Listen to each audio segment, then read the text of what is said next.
Burning fat. It's not rocket science. Or maybe it should be, because in this episode, I'll be revealing a very interesting story about how NASA was able to get rockets to the moon and how that can help accelerate your fat loss journey. And you're probably wondering, all right, what the heck does getting a rocket to the moon have to do with burning fat? Well, I have people come up to me all the time. They're like, yo, Alec, I am eating less and I started to lose weight, but I'm not losing any more weight. What should I do? Should I just keep eating less? And in short, the answer is no. It's something that I've done before, because you're thinking like, oh, if I burn this many calories during the day and I only eat this many calories, then all of this would be losing fat. You know, it's a little subtracting fat from there. But the thing is with the body is it's very adaptable. If you are only eating this many calories, your body's going to adjust and not burn this many calories. So before I get into the specifics of why that is, I want to share with you that story about how NASA scientists came across this problem when they were trying to get a rocket to the moon. So scientists, they're all sitting down at a table. They're like, guys, we're crunching the numbers. I don't know if we can get this rocket to the moon. They're like, why? It's like, all right, well, we got this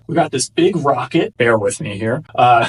We got this big rocket and it's like 100 tons and it requires 20 tons of gas to get it to the moon. They're like, all right, what's the issue? They're like, well, now the thing weighs 120 tons. The 20 tons is fine if it's 100 tons, but 120, like the weight of the gas is going to prevent us from getting the thing to the moon, because we need more gas, but the gas weighs more, and because the gas weighs more, we need more gas, and it becomes this weird cycle. And they're like, holy crap, what are we going to do? And before I tell you the answer for that, I wanted to say that we have a similar approach going on here, where it's like, well, if I eat less calories, then I'll lose some weight, but then my body's going to adapt to eating less calories, so I got to eat less to lose more, and it becomes this weird spiral. It's like, well, what the heck are you going to do? You're going to eat like a bird? Only have like a couple like little pieces of cracker chunks or something like that?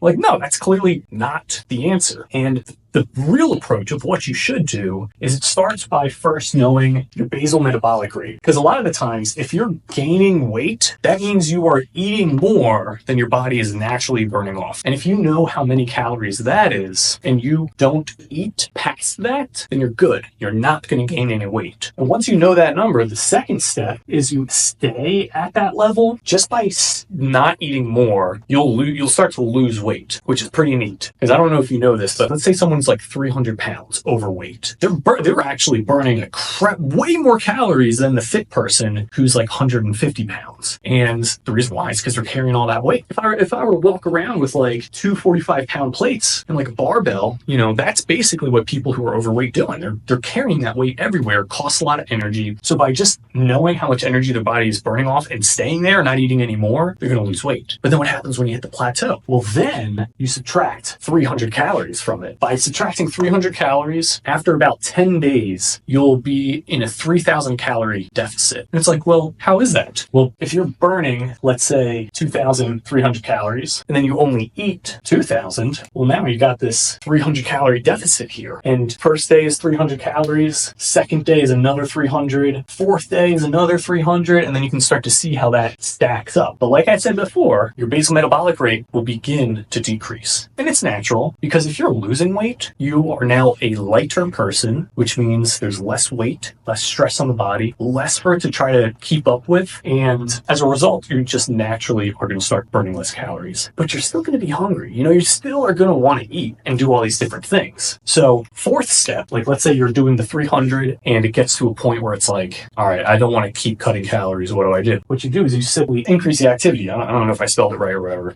I don't care.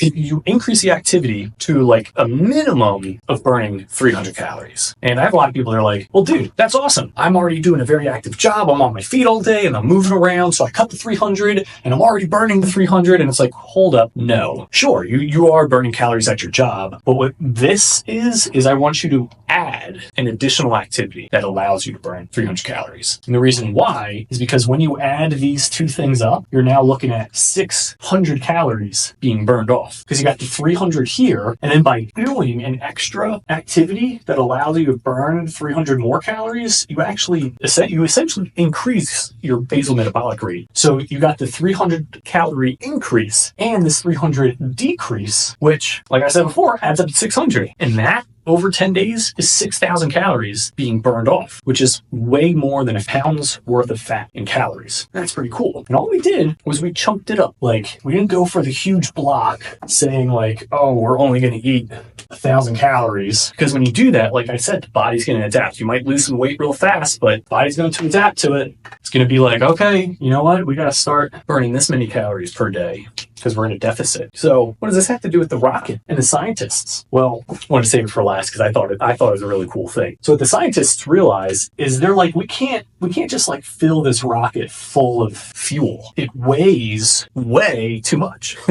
So what we need to do is we got to chunk it out. You got the cockpit up here, and then you guys already know, I'm like, you can't not draw a phallic rocket. And then the scientists, they were like, okay, so we got the cockpit up here, and we just fill the whole thing with gas, and then we light it, and then it shoots up. Scientists realize, they're like, well, the majority of the fuel is only needed to get like the rocket off the ground. And after that point, momentum picks in, and you don't need to use as much fuel to keep it going. You need a lot to get it going. You don't need as much to keep it going. So they were like, well, what if we put all the fuel that we need in the beginning and we just lock it down here? And then when we're done using that fuel, we just like kick this thing out. Like we just detach it. So now the weight of that portion of the rocket isn't there anymore because it's empty. And we're like, oh my gosh, that's brilliant. And then what about the rest of the fuel? And they're like, well, we'll keep doing that. So during the next phase, when this runs out, we just eject that portion of the rocket and now it's even lighter. And then we get up here and then we just like eject that. And then next thing you know, the thing's in space. There's no gravity out there. And then we don't even need to use fuel. We could just use compressed air and just like, I'm sure you've seen that where it's like the little puffs of air kind of come out of like the edges of the rocket. It's literally just air because it doesn't weigh anything. They were like, oh my gosh, this is genius. And that's how we were able to get the rocket up into space. And it's the same thing with our food and how we eat and how we diet. You can't just take out 2,000 calories. You can't just like chunk out, just going to cut out all this stuff and just immediately go down. It's like, no, you gotta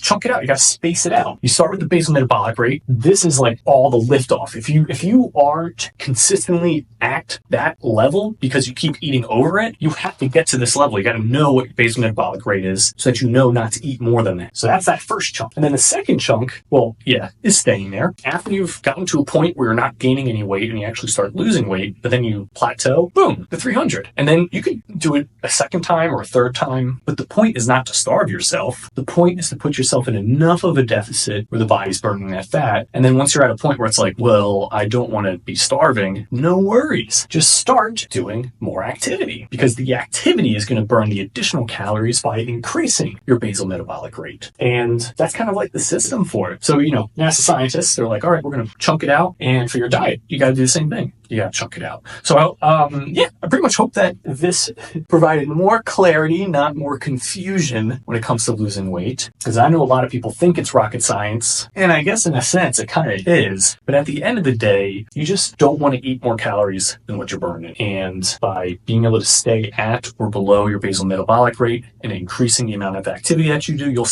start losing weight in no time. So thank you guys so much for watching. If you have any questions, please comment below. I will be more than happy to answer. And if this was helpful, hit the subscribe button. We got more great stuff coming your way. Thanks so much for watching. Look forward to seeing you in the next video. Peace.